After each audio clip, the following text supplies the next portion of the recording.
Coucou tout le monde, nous allons aborder les conditions de vie en Polynésie.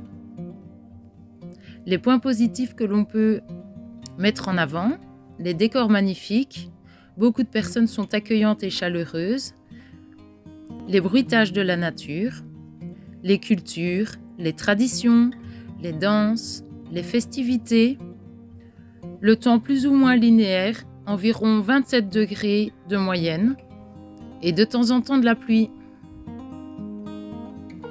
Et maintenant, les points un peu plus contraignants. En Polynésie, il y a des insectes qui piquent. Des nonos noirs et des nonos blancs. Alors les blancs sont vecteurs de maladies.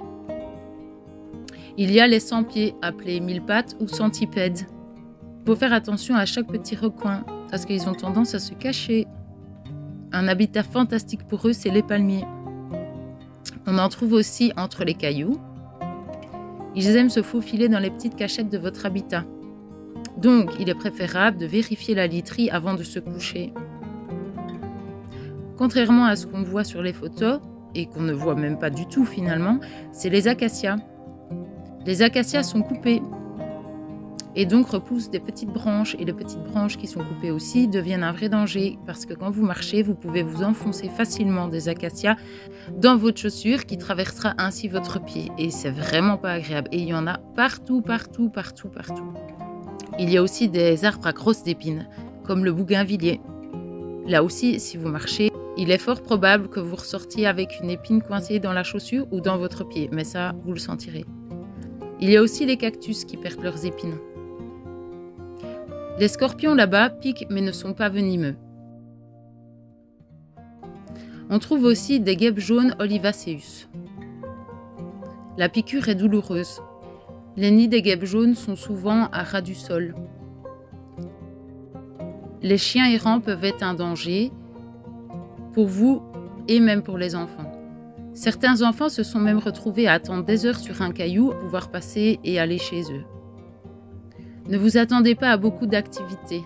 En effet, la Polynésie ne propose pas énormément d'activités comme on pourrait trouver en métropole ou en Europe. Ils n'ont pas non plus de grands centres commerciaux.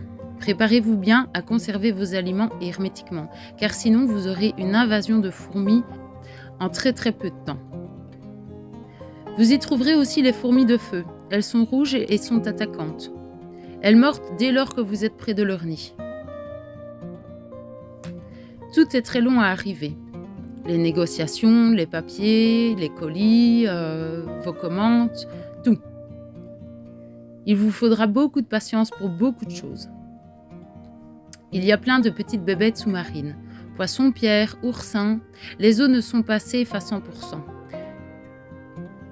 Au cours de mon expérience, un petit garçon habitué d'aller nager a subi une attaque de requin. Ne cueillez pas un fruit ou des fleurs sans avoir demandé. Ne croyez pas que les routes sont au gouvernement. Elles appartiennent à la population.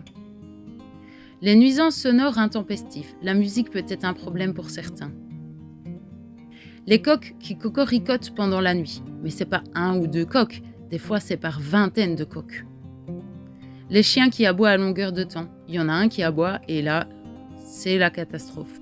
Tous les chiens se mettent à aboyer. J'ai connu des personnes qui ont déménagé car les bruitages étaient trop intenses. Attention, lors de la dégustation d'un poisson ou en buvant de l'eau, vous pourriez avoir la leptospirose. Et un dernier point, la chaleur parfois étouffante. Le soleil c'est bien, la chaleur c'est bien, mais des fois 50 degrés c'est beaucoup trop. J'espère vous avoir éclairé sur les bons et les côtés un peu plus contraignants. Au revoir tout le monde!